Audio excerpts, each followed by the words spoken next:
DK Shivakumar ಮುಖ್ಯಮಂತ್ರಿ ಆದ ಬಳಿಕ ನಡೆದ ಮೊದಲ ಚುನಾವಣೆಯದು. ಅದೇ ಎಲೆಕ್ಷನ್ನಲ್ಲಿ ಕಾಂಗ್ರೆಸ್ ಭರ್ಜರಿ ಗೆಲುವು ಸಾಧಿಸಿದೆ. ತನ್ನ ಅಧಿಕೃತ 4 ಅಭ್ಯರ್ಥಿಗಳ ಜತೆಗೆ ಡಿಕೆಶಿ ಆಪ್ತ ಆಗಿರೋ 5ನೇ ಅಭ್ಯರ್ಥಿ ಕೂಡ ಗೆದ್ದು ಬೀಗಿದ್ದಾರೆ. ಗೆಲುವಿಗೆ ಬೇಕಿರೋ ಅಗತ್ಯ ಮತ ಇದ್ರೂ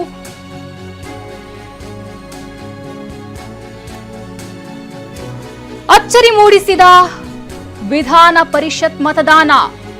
ಕಾಂಗ್ರೆಸ್ ಬಳಿ ಒಟ್ಟು 140 ಮತಗಳಿತ್ತು. ಸೋಮಶೇಖರ್, ಹೆಬ್ಬಾರ್ ಸೇರಿ 140 ಮತಗಳಿತ್ತು. ಆದರೂ ಹೆಚ್ಚುವರಿಯಾಗಿ 11 ಮತಗಳು ಕಾಂಗ್ರೆಸ್ಗೆ ಬಂದಿದೆ. ಅಂದ್ರೆ ಇಲ್ಲಿ ಅಡ್ಡ ಮತದಾನ ಆಗಿರೋದು. ಜೆಡಿಎಸ್ನ 18 ಮತಗಳ ಪೈಕಿ 14 ಮಾತ್ರ ಜೆಡಿಎಸ್ಗೆ ಬಂದಿದೆ. 4 ಅಡ್ಡ ಮತದಾನ ಮಾಡಿದ್ದಾರೆ. ಜೆಡಿಎಸ್ನ 4 ಮತಗಳು ಇಲ್ಲಿ ಕಾಂಗ್ರೆಸ್ ಪಾಲಾಗಿದೆ. ಇನ್ನು ಬಿಜೆಪಿ ಬಳಿ ಒಟ್ಟು 64 ಮತಗಳಿತ್ತು. ಜನಾರ್ದನ್ ರೆಡ್ಡಿ, ಯತ್ನಾಳ್ ಸೇರಿ ಒಟ್ಟು 64 ಮತಗಳಿತ್ತು. 64 ಮತಗಳ ಪೈಕಿ ಬಿಜೆಪಿಯ 7 ಶಾಸಕರ ಅಡ್ಡ ಮತದಾನ ಆಗಿರುವಂತಹ ಶಂಕೆ ಇದೀಗ ವ್ಯಕ್ತ ಆಗಿದೆ. ಬಿಜೆಪಿ ಅಭ್ಯರ್ಥಿ ರಘು ಕೌಟಿಲ್ಯಗೆ 29 ಮತಗಳು ಬಿದ್ದಿವೆ. ಬಿಜೆಪಿ ಅಭ್ಯರ್ಥಿ ಲಿಂಗರಾಜ ಪಾಟೀಲ್ಗೆ 27 ಮತಗಳು ಬಿದ್ದಿವೆ. ಇನ್ನು ಬಿಜೆಪಿಯ ರಘುಗೆ ಹಾಕಿದ್ದ 1 ಮತ ಅಸಿಂಧು ಆಗಿದೆ. ಅಲ್ಲಿಗೆ ಬಿಜೆಪಿ ಕಳೆದುಕೊಂಡ ಕ್ರಾಸ್ ವೋಟಿಂಗ್ 64 -29 -27 -1 ಒಟ್ಟು 7 ಅಡ್ಡ ಮತದಾನ ಬಿಜೆಪಿಯಿಂದ ಆಗಿರುವಂತಹ ಶಂಕೆ ಇದೀಗ ವ್ಯಕ್ತ ಆಗಿರೋದು ಸಾಕಷ್ಟು ಅಚ್ಚರಿ ಮೂಡಿಸಿದೆ. ವಿಧಾನ ಪರಿಷತ್ ಮತದಾನ ಕಾಂಗ್ರೆಸ್ ಬಳಿ 140 ಮತಗಳಿತ್ತು. ಸೋಮಶೇಖರ್, ಹೆಬ್ಬಾರ್ ಸೇರಿ 140 ಮತಗಳಿದ್ದಿದ್ದು, ಆದ್ರೆ ಹೆಚ್ಚುವರಿಯಾಗಿ ಕಾಂಗ್ರೆಸ್ಗೆ 11 ಮತಗಳು ಬಂದಿವೆ. ಅದರಲ್ಲೂ ಕೂಡ ಜೆಡಿಎಸ್ನ 18 ಮತಗಳ ಪೈಕಿ 4 ಮತ ಕಾಂಗ್ರೆಸ್ಗೆ ಬಂದಿದೆ. ಅಂದ್ರೆ ಜೆಡಿಎಸ್ಗೆ ಬಂದಿರೋದು ಕೇವಲ 14 ಮತ ಮಾತ್ರ. ಇನ್ನು ಬಿಜೆಪಿ ಬಳಿ ಒಟ್ಟು 64 ಮತಗಳಿತ್ತು. ಜನಾರ್ದನ್ ರೆಡ್ಡಿ, ಯತ್ನಾಳ್ ಸೇರಿ ಒಟ್ಟು 64 ಮತಗಳಿದ್ವು. 64 ಮತಗಳ ಪೈಕಿ ಬಿಜೆಪಿಯ 7 ಶಾಸಕರ ಅಡ್ಡ ಮತದಾನ ಆಗಿರುವಂತಹ ಶಂಕೆ ಇದೀಗ ವ್ಯಕ್ತ ಆಗಿರೋದು. ಬಿಜೆಪಿ ಅಭ್ಯರ್ಥಿ ರಘು ಕೌಟಿಲ್ಯಗೆ 29 ಮತಗಳು ಬಿದ್ದಿವೆ. ಬಿಜೆಪಿ ಅಭ್ಯರ್ಥಿ ಲಿಂಗರಾಜ್ ಪಾಟೀಲ್ಗೆ 27. ಏನೋ ರಘುಗೆ ಹಾಕಿದ್ದ 1 ಮತ ಅಸಿಂಧು ಆಗಿದೆ ಅಂತ ಹೇಳಲಾಗ್ತಾ ಇದೆ. ಈ ಬಗ್ಗೆ ಹೆಚ್ಚಿನ ಮಾಹಿತಿ ನೀಡಲಿದ್ದಾರೆ ನಮ್ಮ ಪ್ರತಿನಿಧಿ ಪ್ರಮೋದ್. ಪ್ರಮೋದ್, ಇಲ್ಲಿ ಪಕ್ಕಾ ಆಗಿದೆ ಅಂದ್ರೆ ಅಡ್ಡ ಮತದಾನ ಆಗಿರೋದಂತೂ ಕನ್ಫರ್ಮ್. ಯಾಕಂತಂದ್ರೆ ಕಾಂಗ್ರೆಸ್ಗೆ ಇಲ್ಲಿ ಎಕ್ಸ್ಟ್ರಾ 11 ಮತಗಳು ಬಿದ್ದಿವೆ.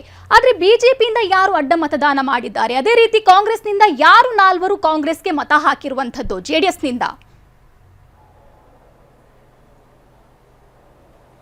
ರೈಟ್ ಶುಭಶ್ರೀ, ಈಗಾಗಲೇ ಬೆಳವಣಿಗೆಗಳನ್ನು ನೋಡ್ತಾ ಇದ್ರೆ ನಿಜಕ್ಕೂ 11 ಎಕ್ಸ್ಟ್ರಾ ಮತಗಳೇನು ಬಂದಿದೆ ಅದು ಬಿಜೆಪಿ ಮತ್ತು JDSನಿಂದಲೇ ಬಂದಿರುವಂಥದ್ದು. ಇದ್ರ ಬಗ್ಗೆ ಎರಡು ಮಾಹಿತಿ ಇಲ್ಲ. ಆದರೆ ಇಲ್ಲಿ ಕೆಲವೊಂದಿಷ್ಟು ಟೆಕ್ನಿಕಲ್ ಇಶ್ಯೂ ಆಗಿರುವಂಥದ್ದು ಏನು ಅಂದರೆ, ಜನಾರ್ದನ್ ರೆಡ್ಡಿ ಅವರು ಬಿಜೆಪಿಯಿಂದ ನೇರವಾಗಿ ಅವರು ಆಯ್ಕೆ ಆಗಿದ್ದಲ್ಲ, ಅವ್ರದ್ದೇ ಆದಂಥ ಬೇರೆ ಪಕ್ಷದಿಂದ ಆಯ್ಕೆಯಾಗಿ ಅನಂತರ ಅಲ್ಲಿ ಬಂದವರು. ಅದೇ ರೀತಿ ಉಚ್ಚಾಟಿತರಾಗಿರುವಂಥ ಯತ್ನಾಳ್ ಅವರು ಕೂಡ ಬಿಜೆಪಿಗೆ ಹಾಕಿದ್ದೀನಿ ಅಂತ ಹೇಳ್ತಿದ್ದಾರೆ. ಈಗ ಮಾಧ್ಯಮಗಳ ಜೊತೆಗೆ ಆಫ್ ದ ರೆಕಾರ್ಡ್ ಮಾತಾಡ್ತಾ ಇರುವಂಥ ಸಂದರ್ಭದಲ್ಲಿ ಯತ್ನಾಳ್ ಅವರು ನಾನು ಲಿಂಗರಾಜ್ ಪಾಟೀಲ್ ಅವರಿಗೆ ಮತ ಹಾಕ್ತೀನಿ ಅನ್ನುವಂಥ ಮಾತನ್ನು ಹೇಳಿದ್ದಾರೆ. ಅಲ್ಲಿಗೆ 27 ಮತಗಳನ್ನು ಪಡೆದಿರುವಂಥ ಲಿಂಗರಾಜ್ ಪಾಟೀಲ್ರಲ್ಲಿ ಯತ್ನಾಳ್ ಅವರ ಮತವೂ ಇದ್ದರೆ, ಹಾಗಾದರೆ ಅಲ್ಲಿ 4 ಮತಗಳು ಅಂದರೆ ಲಿಂಗರಾಜ್ ಪಾಟೀಲ್ ಅವರಿಗೆ ಅಲಾಟ್ ಆಗಿದ್ದಂಥ 30ರಲ್ಲಿ 26 ಮತಗಳು ಮಾತ್ರ ಆಯಿತು. 4 ಮತಗಳು ಕಾಂಗ್ರೆಸ್ಗೆ ಶಿಫ್ಟ್ ಆಗಿರುವಂಥ ಸಾಧ್ಯತೆ ದಟ್ಟವಾಗಿರುತ್ತೆ.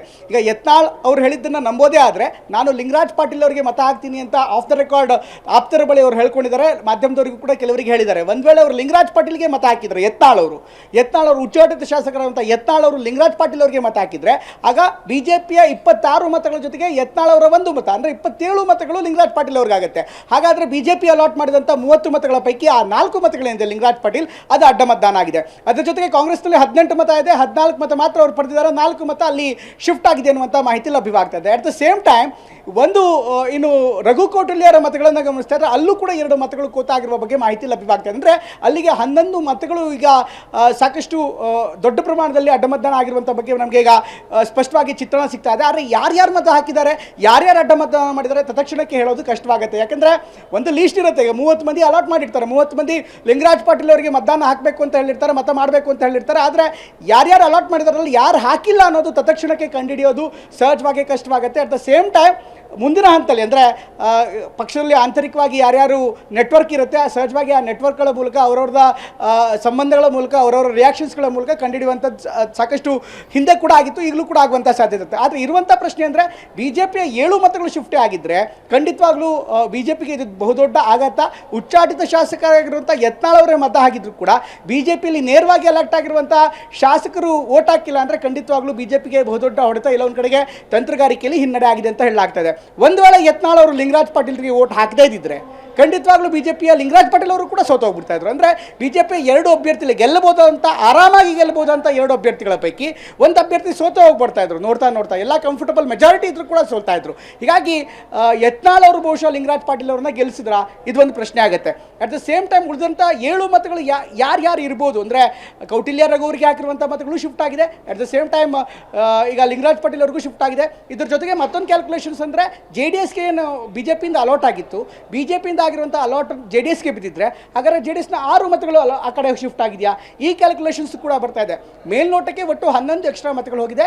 ಮೇಲ್ನೋಟಕ್ಕೆ JDSನ 4 ಮತಗಳು ಶಿಫ್ಟ್ ಆಗಿದ್ರೆ BJP 7 ಮತಗಳು ಶಿಫ್ಟ್ ಆಗಿರೋ ಬಗ್ಗೆ ಒಂದು ಚಿತ್ರಣ ಸಿಗ್ತಾ ಇದೆ. ಯಾರ್ಯಾರು ಟರ್ನ್ಔಟ್ ಮಾಡಿದ್ದಾರೆ, ಯಾರ್ಯಾರು ಅಡ್ಡಮತದಾನ ಆಗಿದೆ, ಮುಂದಿನ ಹಂತದಲ್ಲಿ ಮುಂದಿನ ದಿನಗಳಲ್ಲಿ ಬಗ್ಗೆ ಸ್ಪಷ್ಟವಾದಂಥ ಅವ್ರಿಗೆ ಕ್ಲಾರಿಟಿ ಸಿಗುವಂಥ ನಿರೀಕ್ಷೆ ಇದೆ. ಶುಭಶ್ರೀ. ಓಕೆ, ಹಾಗೆ ಹೋಲ್ಡರ್ ಇರಿ ಪ್ರಮೋದ್. ಇನ್ನು